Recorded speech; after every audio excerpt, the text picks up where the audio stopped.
Presenter will be AmunTaharka, who is also a college trainee from Southern Methodist University.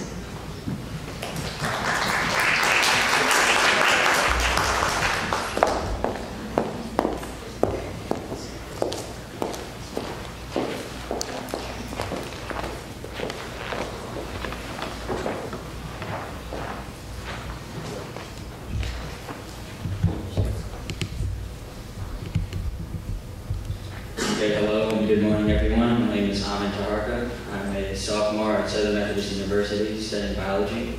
And this past summer, I had the honor of working in the Dell Dorshad lab with assistance from Jasmine Yang on a project entitled Characterization of Glycosylation Patterns in the Airway Epithelium of Asthmatics.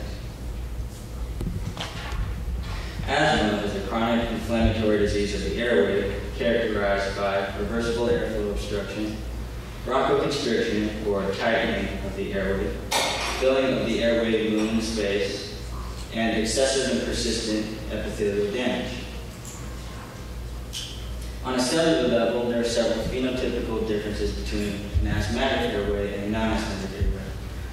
So one difference is that asthmatic airways undergo goblet cell hyperplasia, or the overgrowth of goblet cells, which produce mucus in the airway epithelium.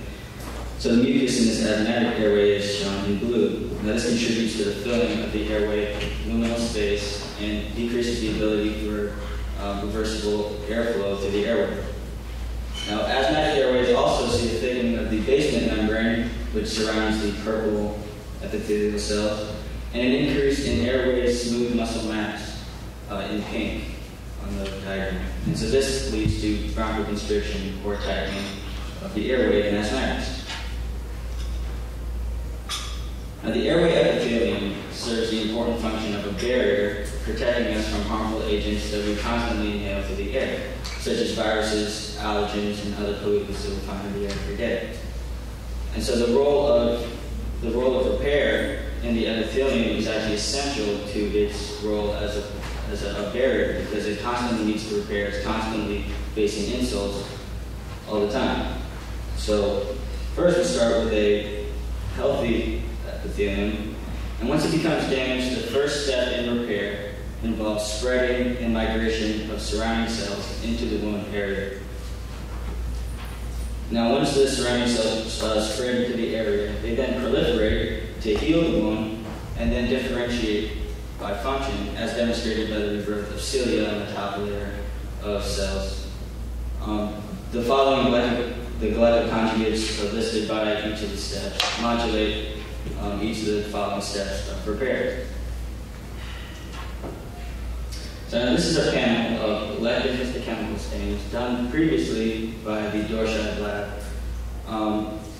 before I was actually able to work with them over the summer. Now lectins are proteins that bind with specificity to certain carbohydrate residues. So for example, the EEL lectin binds to lactose, UA1 to fucose, and so on. Now, because these proteins demonstrate specificity, you're able to create negative controls by pre-binding these competing sugars prior to application to the tissue. And if we were able to prevent staining using this method, then we were able to demonstrate specificity. Another thing that we were able to demonstrate is cell type specific expression of these carbohydrates. So now there are three main cell types in the airway epithelium. So you have your basal cells, for example, as highlighted in orange by the UA1 lectin. You have the ciliated epithelial cells, highlighted in pink by our PAS stain. And we have our columnar epithelial cells, highlighted by ALLO-A in orange, and our AEL lectin as well. So this is a GSA2 lectin histochemical stain on a repairing guinea pig trachea done by the Dorshad lab previously. And these tracheas were monitored over several time points from 3 hours post-injury up to 2 weeks post-injury.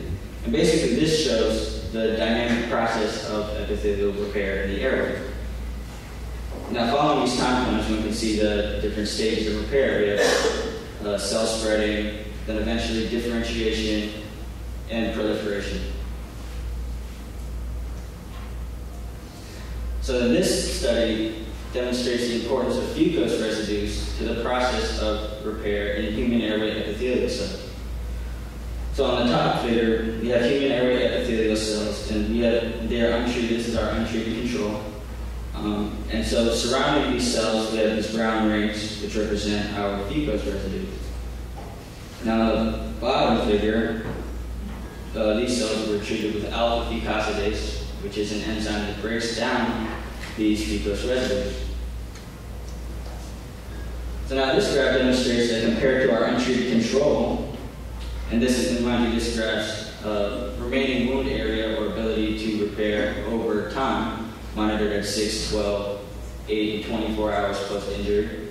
Now compared to our control, the cells with high levels of alpha fucosidase actually saw a limited ability to repair, which may demonstrate that the fucose residues found in these cells are actually essential to the repair process in the airway epithelium. So it was rationalized that expression of carbohydrate residues on the cell surface are important for normal airway epithelial repair and function. It was hypothesized that patterns of glycosylation in the airway epithelium of asthmatics will differ from those in healthy individuals. And we investigated two specific aims, the first of which was to optimize lectin histochemical staining procedures on human lung tissue sections, and the second of which was to characterize the glycosylation profile of both normal and asthmatic epithelia using these lectin histochemical staining procedures. So this brings me to my methodology.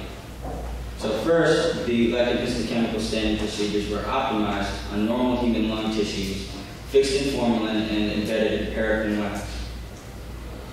These optimized procedures were then used to stain both non-asthmatic and asthmatic lung tissue sections and comparator. And we tested for the following sugar residues: fucose, which demonstrated significance in the repair process in the previous study, mannose, sialic acid, N-acetylgalactosamine, also called galanat, and N-acetylglucosamine, also called gluconate. And again, these negative controls, so this is an example of a negative control on the left. You see there's no staining, so we were able to demonstrate specificity by pre-binding the lectins to their specific sugars prior to application to the tissue sections. So once the sections were stained, they were imaged using bright field microscopy and then quantified by cell type expression. Now here's a list of the lectin proteins that were used in my experiment, as well as their binding specificities. You can take a second to look them over. Okay, so UEA1 is one of the lectins that I was able to actually optimize fully on the normal lung tissue sections and test on both non-asthmatic and asthmatic sections.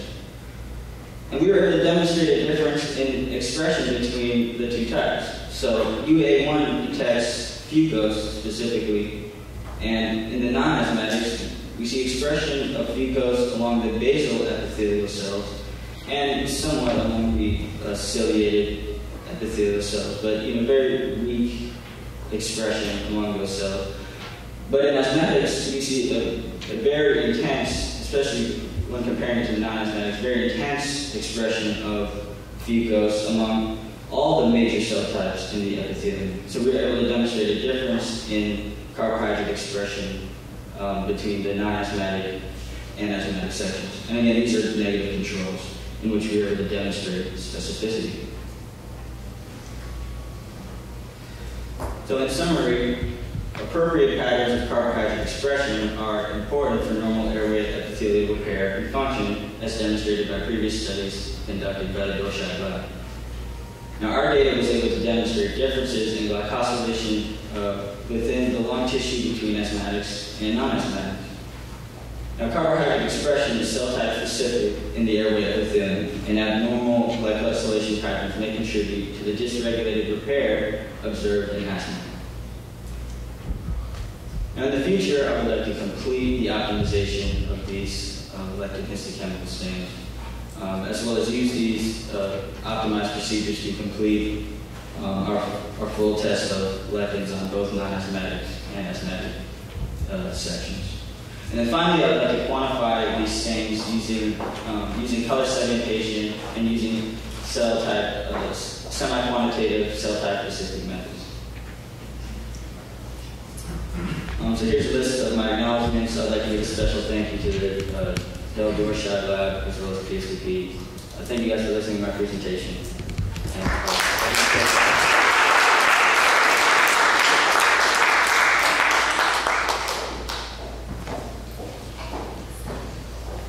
Do you have any ideas about how the level of lectin would change based on your asthma severity? So people with worse or, I guess, less severe cases of asthma, and how that would change the quantity of lectin that they're able to see by IHC?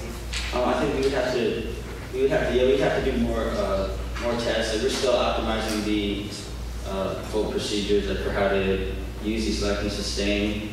To best stain these sections. So like when I was there, most of the time was just spent making sure, because these stains had been previously done by the lab, and so they had new sections, and they were trying to figure out the best way to fix these sections and the best way to get this stain to work. And so I think we just have to do more tests. But I know that we did several concentrations of lectins and compared them. So like we had 1 microgram, 10 micrograms, and like 20. It would really depend on the lectin and the binding specificity and how intensely it's bound. But yeah, I would just say we have to do more tests to be able to decide that for sure. Yeah. Any more questions? Yes.